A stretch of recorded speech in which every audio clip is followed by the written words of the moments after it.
The Honest Money podcast is brought to you by Prescient Investment Management. We consider everything to give you the advantage. It's the future of investing. Prescient Investment Management is an authorized FSP. Welcome to Honest Money. I'm Warren Ingram. This is Pieter Villiers. Thank you so much for watching. Pieter's going to give you a bit of background as to where we are in our series. So thank you so much if you've been watching all the previous episodes. And don't worry, we've got quite a few more of these series to come. So stay tuned going forward. I'm very excited about today's episode. It's the part that makes me happiest around the world of money, talking about investing it. But maybe do you want to give a bit of a background as to where we are now, where we landed now? Yes, so we at the fourth episode of our first series, and series that we're covering now is looking at different financial principles at different types of life stages. So we're still busy with the first life stage of your kind of young adults, 20 to 30-year-olds, where life is a little bit confusing and there's a lot of stuff going on. So we've covered 3 episodes. The first one, we touched on the big kind of concepts to think about when you earn your first paycheck. Second one, we talked about debt and what to avoid, the big mistakes. The third one, we talked about how to set up a budget and to build up an emergency fund, which is really the foundation before you even start with the investing side that we're finally going to touch on today. So absolutely, this is the most exciting topic of everything, because it's when we start seeing our money actually working for us and we're not working for our money anymore. But just like you can't start flying a plane at the just out of the gate, you first need to learn how to start crawling and then walking and then running and then learning how to drive a car, and then maybe you get your flying license. It's a process that needs to be followed, and investing for me is, you'll get to that, and it's definitely the fun part. But you shouldn't be here. You still have bad debt, if you don't have an emergency fund yet, or if you haven't even ever looked at your expenses, if you don't have a budget. So those are the fundamentals, the baseline that you need to get in place first. We build a house, we need to get the foundation laid first before we erect the walls and put on the roof. So those are the episodes that you really need to go and watch if you haven't yet already. But yes, today we're finally going to get to the point where you've got your budget, you've paid off your bad debt, you've got your emergency fund funded at 3 months, maybe 6 months. Now you still have 20% of your income that you save every month. Where do I now allocate that? What is now the next steps for us? And so just understanding that now the first bit of money you set aside into your long-term investments, you will start to benefit from compounding. So your money will start to grow and will start to work while you might be sleeping. And it's a very nice stage to be in. I think it's always misleading because we think, well, why do I pay off my debt? Why don't I just start with that? So I just want to touch on that, and then we can get into the mechanics. So the reason you want to touch on, the reason you want to pay off your debt first and get your spending plan and your emergency fund, all of that, is if your credit card costs you 25% in interest a year, and you don't pay it off, I think it takes about 3 years, and your debt will have doubled against you. Now, there isn't an investment in the world. There is not. I'm going to be categoric. There is no investment in the world that's guaranteed to grow at a rate of 25% tax-free. There might be investments that will grow 25% in a good year or a good 2 or 3 year period, never guaranteed. And investments that grow 25% a year sometimes could also lose you 25% a year. So understand that your credit card, if it charges you 25%, it's tax-free. In other words, if you actually put money into your credit card to get that debt down, you're not paying tax on reducing debt. So I view it as kind of almost like a tax-free guaranteed growth rate. Extra money into my credit card does that. You put money into the local stock market in South Africa or the global markets, you would be very happy, and I think you'd be very lucky to get around 12 to 15% a year for 5 or 10 years. That would be amazing. And at some point, you're still going to pay some capital gains tax or dividends tax on overseas investments.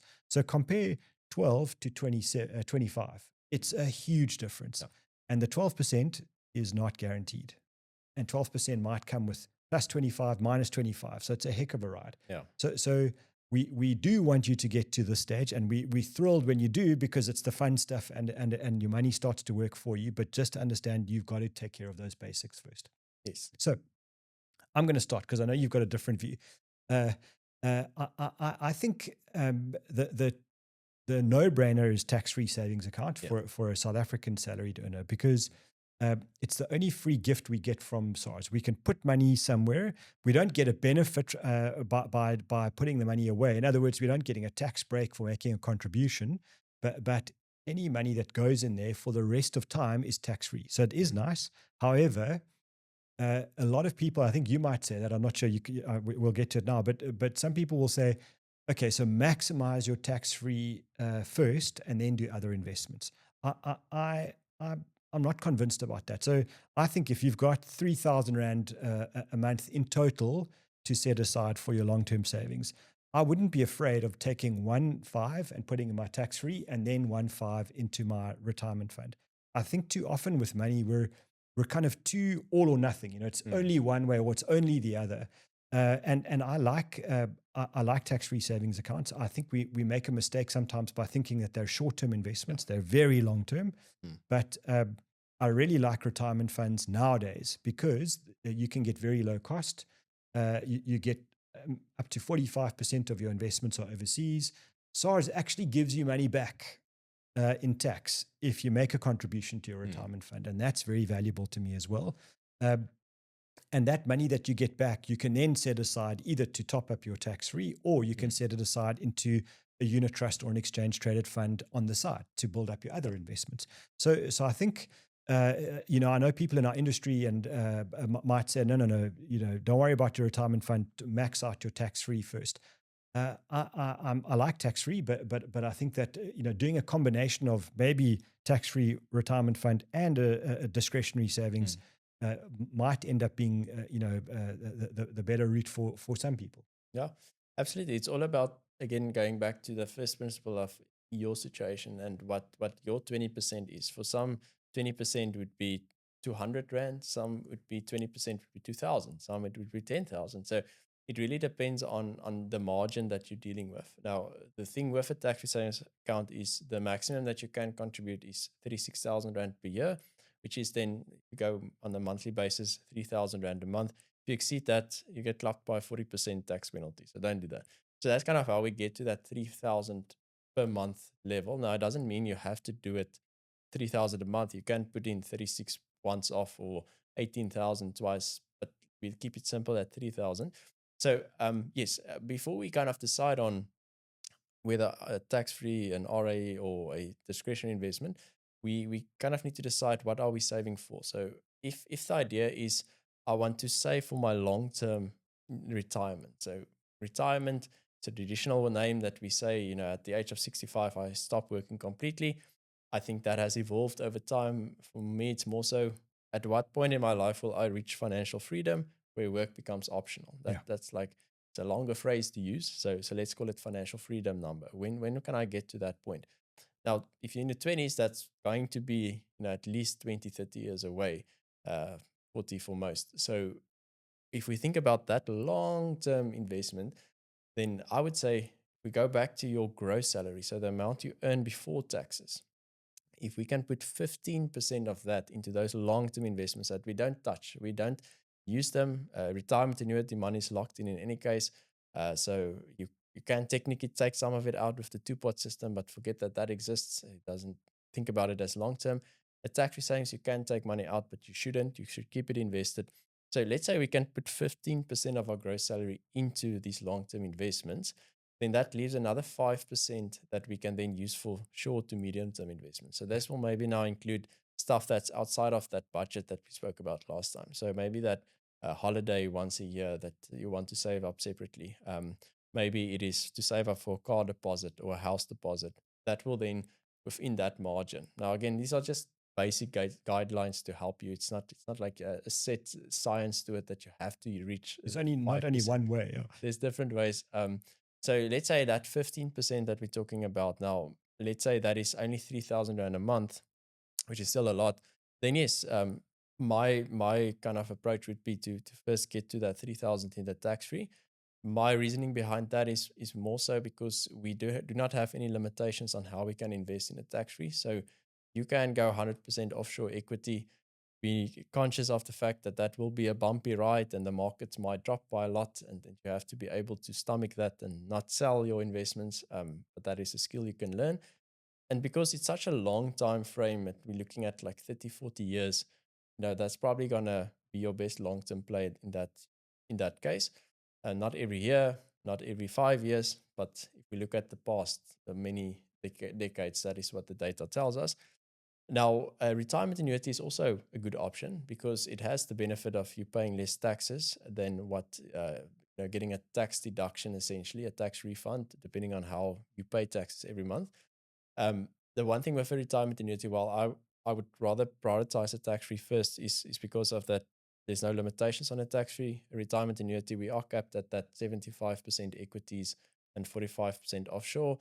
That's not an issue necessarily because you still get exposure to a lot of growth, but it can lead to maybe a 2-3% difference over the long term as opposed to 100% offshore equities. And the tax deduction, I also think on an RA becomes more powerful later on in life where you're earning more, when you kind of in the higher marginal tax brackets. Because if you get a tax deduction now and you're going to pay taxes later on in life on an RA, the idea is hopefully later on in life, you're going to be in a lower tax rate than what you are now when you're contributing. And when you start out, you're probably going to be in a low marginal tax rate. So that differential might be smaller, but there's no like exact science. If you want to keep it simple, split it 50-50 into both. Whatever works for you. Both are good options. What we want to do is save something. Yeah. Save 15%. If you can tick those, that's the important box. It's just putting 15% into retirement. And then how you structure that and the vehicle you choose and the funds you choose, that's secondary and tertiary to that decision. But the outcome that you want to achieve is much more dependent on how much you're putting into something as opposed to the thing you're putting it into. If that makes sense. And it's also maybe outside of that, you want to just keep it in a normal taxable investment that's fully accessible. It's also an option, but if the intention is still for it to be invested for the long term, then don't touch that money and invest it appropriately for that term. But there's also going to be that short and medium term goals that we want to save for. So if we look at that 20% margin, 15%, let those debit orders go off when your salary hits your bank account. So you pay yourself first, and then that other 5%, put it in another savings account or a money market or whatever fund you choose to then save up for those short to medium term goals that you can go and spend guilt free. And I think, your point around shares is important. So a unit trust or an exchange traded fund or a retirement annuity, tax free, doesn't matter. Those are it's like a glass. And what the biggest decision very often will be actually what you put in the glass. Yeah. To me, red wine tastes almost exactly the same whether I drink it out of a cold drink glass or a fancy red wine glass. It's still red wine. And so when we're starting our investment portfolio and when you are young, the bulk of your money should be allocated to shares, should be allocated to the stock market. And whether you do that, over time, whether you do that 100% offshore or you do it 50-50, 50 South Africa, 50 offshore, I think you're right. It's actually more important that you're allocating money to investments. The exact science of investments doesn't exist because actually a lot of it is art as well. And so what you should know is that the bulk of your investments should be allocated to shares. So if that's somewhere in the region of 65% to 100% in shares, what that's giving you is the option to buy into the type of assets that have the best growth. They've got the best history of delivering long-term capital growth. And so that's why you have a bias to shares. Unfortunately, what happens with shares is that they perform like a roller coaster on steroids. So they're going to go up and down, they're going to go down and up, and then they're going to go up and down again. And if you're tracking it every day or every week or every month, it's going to feel like you're going nowhere except insane. But when you zoom out and you look at what that crazy movement has done, the movements start to get a bit smaller, and the overall path is that they tend to go up In other words, your money starts to grow. And there aren't really investments, let's say reliable. I don't want to say predictable, because one thing about stock markets is they're unpredictable. But there aren't reliable investments that give you a high probability of growth that will do better than the market. The stock markets are the place that give us the best engine of growth in our portfolios. So when you're young, you have to make peace with the fact that markets are going to lose you money from time to time. And then you allocate the vast majority of your assets to the stock markets. And I think, when you don't know what to do, spreading your investments far and wide makes a lot of sense. Yes. You don't need to be an expert on, is it Microsoft versus Nvidia versus Tencent or Novartis or whatever it is. If you just buy the whole world, as an example, so you can buy a global equity unit trust or a global equity index tracking unit trust or exchange traded fund, doesn't really matter. Your decision is, I'm allocating a large chunk of my cash, of my investment cash, to shares. Yeah. That's a great call. I would be very careful of deciding that you have now become the expert in the world on Nvidia, for example. So Nvidia has doubled and doubled and doubled, and you decide that it's only going to continue doubling and doubling and doubling forever. If that was true, then all the other shares in history that have doubled and doubled and doubled would be the biggest companies in the world, and it'd be nothing else. What happens is eventually a share like Nvidia is going to fall over. I'm not saying a company like Nvidia is going to fall over. The share will come down. Yeah. So what you would rather do is avoid making big, and I'm going to use the word consciously, bets, because that's actually what you do. When you start to decide that you are the expert on Nvidia and every other idiot in the world knows nothing, you have to realize they're not the idiot.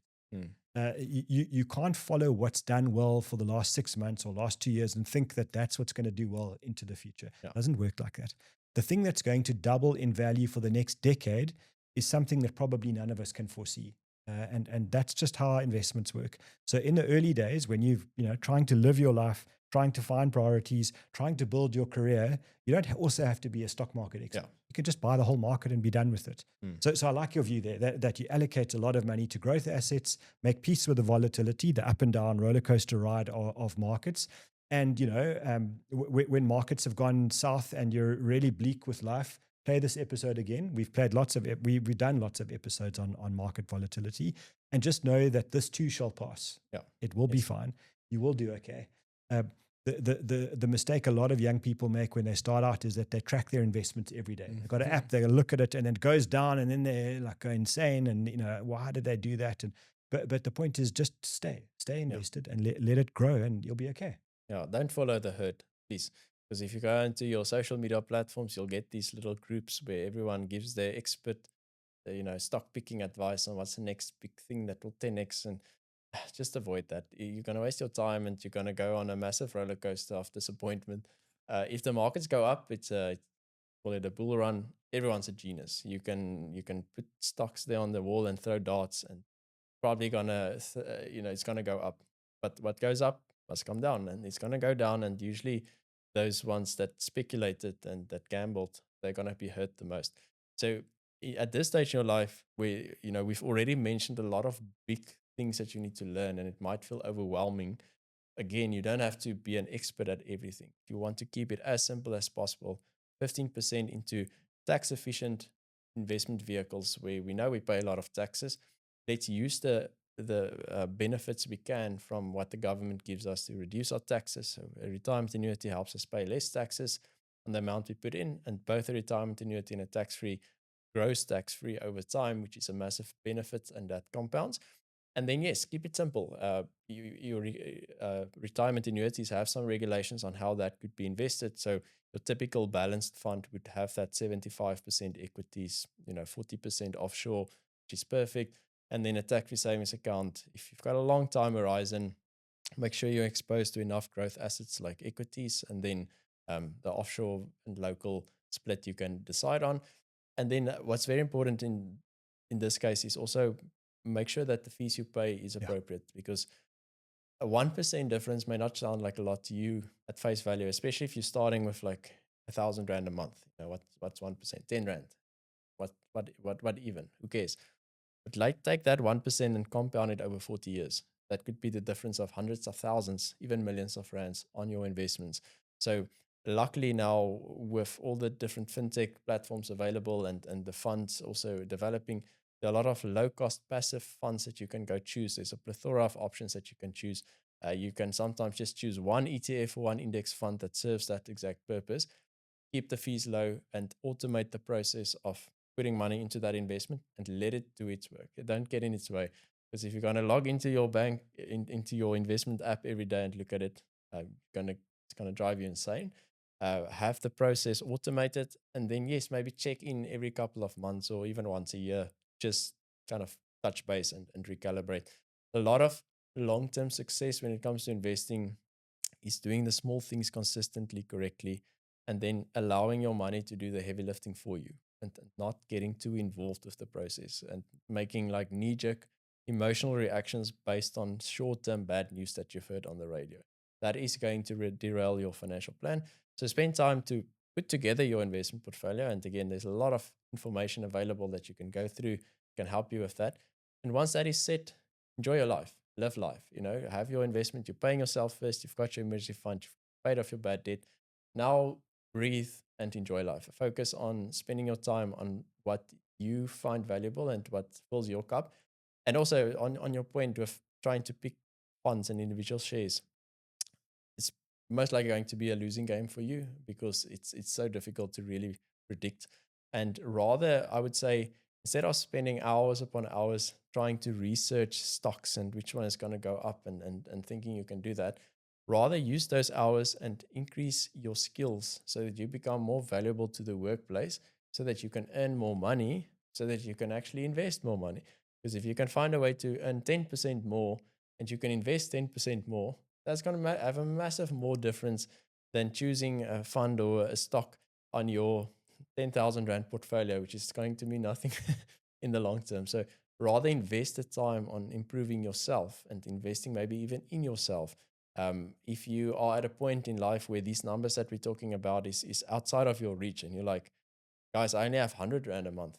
That's okay. Go buy a good book that can teach you about money. There's a lot of great options available. Some that I can think of: Rich Dad, Poor Dad from Robert Kiyosaki, Total Money Makeover from Dave Ramsey, I Will Teach You to Be Rich from Ramit Sethi.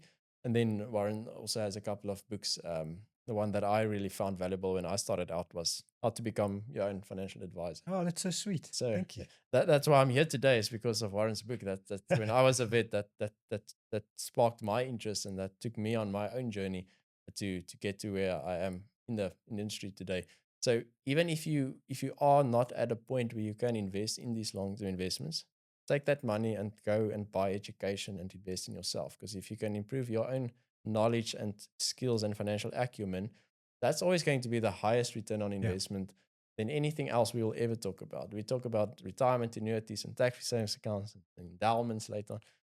Your biggest return on investment will always be on yourself. So do that and make sure that you surround yourself with people that support you in this journey and the right type of financial knowledge to increase your acumen, because that will set you up for success long term. And I mean, I think your point's well made. Your biggest asset at the start of your career is your ability to earn for the next 20 or 30 years. And so investing in your ability to earn more and be valuable for a long period of time is super important.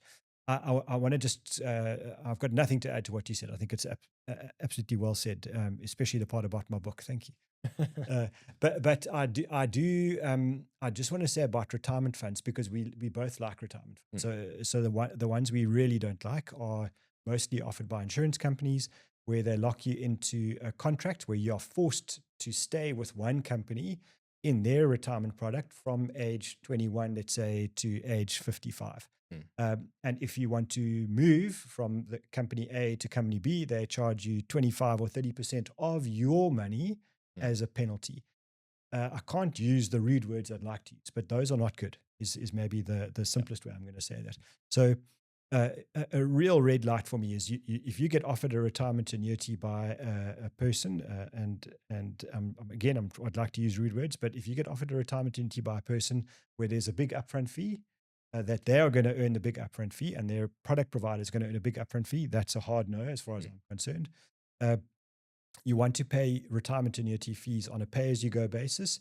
And then the real trick is, are there any penalties if I choose to move my retirement annuity from your company to another company? If there's a penalty, this is not the retirement annuity. Equally, that sometimes life happens, the world falls apart, you've blown your emergency fund, whatever it is, and you have to stop contributions. You have to stop contributions and there's a penalty, that's not the retirement annuity. So I think it's important that we love retirement annuities. Years ago, we didn't because they were expensive and you could only get stuck in these contracted things. Now there are exchange-traded fund platforms, unit trust platforms that offer you great retirement annuities at a very low cost. And you can move as you wish. You're not stuck in them for life. You could stop contributions or do lump sum top-ups near the end of the tax year. So they are super valuable when the costs are right. Yes. So those are kind of the mistakes to avoid is high fees. So whether you go on your own and to open your own investments and choose your investments, or you work with someone that helps you, make sure you understand the proposal and the quote and you read through everything. And if anything is unclear, I usually say that the more complex it looks, the further I'll run away from. Because if it's not simple and transparent and I understand into the rands and cents what am I paying every month, and someone can't explain it to me in simple terms, to a layman, to a 5-year-old, then that's probably some hidden fee somewhere locked in that you're going to regret 10, 20, 30 years down the line. So I'm so glad that the industry has evolved to offer these low-cost products because, again, you may not really see the difference at this time in life, but take it 20 years in the future and it's going to compound massively. There are some calculators out there that you can use to see that exponential effect. And to go back to our third episode when we talked about emergency fund. Let's say you've built up your emergency fund and you start investing now, and something happened and you had to dig into your emergency fund. It's okay to stop your investments for a while and top that up first, because we need to keep that fully funded. Because again, if we don't, then we talked about maybe have to go into debt or ask family members, but also we don't want you to now have to cash out your tax-free savings account to service an emergency fund. That would be a big no-no, big mistake. It's going to rob you so much in your future. So if life happens, make sure that the investments you choose gives you the flexibility to start, stop, and increase, decrease contributions. And then it's okay to first take a step back, focus on emergency fund, get that sorted, and get back on the investment train. And again, to conclude this series, we've covered 4 episodes. So if this first time you're joining, there are some 3 other episodes you can also go watch. And I hope that this series, we can probably spend a whole year just talking about principles for young adults, but we're going to cap it here today. The next series that we're going to start, we're going to go into that life phase of mid-career. So you're 30 to 45-year-olds. That's where Pieter is. I'm one of those old people. This is now typically in the phase of life where you start looking at stability so you're probably married, having kids, thinking about buying a house, having to balance paying off, saving for your future, saving for your kids, a lot of stuff, moving parts in your financial picture. We also have 4 episodes there that we're going to unpack in the next series. So hopefully you find value from this and that you tune in for the next step. Thank you so much for watching the series. We appreciate all your questions and comments. Thank you again to Sealand for kitting us out. And we look forward to catching you on the other side of this. I think the way we're layering this in now and doing these is really because of feedback from you. So thank you for the engagement. If we're going off track, send us comments and we'll change direction. But I think so far it's gone very well. We seem to be people like listening to us talk to each other. I must just tell you, behind the scenes, we really enjoy this. This is what we enjoy talking about. So thank you for watching while we're having fun. Yeah, it's a massive privilege to be in this position to just kind of share our thoughts and hopefully help someone out there. So if you found value, let us know, share it with a friend. Our purpose is just to try and help and reach so many South Africans to hopefully get you on the right path to financial freedom.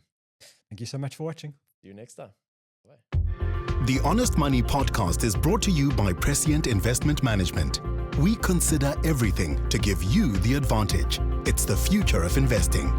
Prescient Investment Management is an authorized FSP.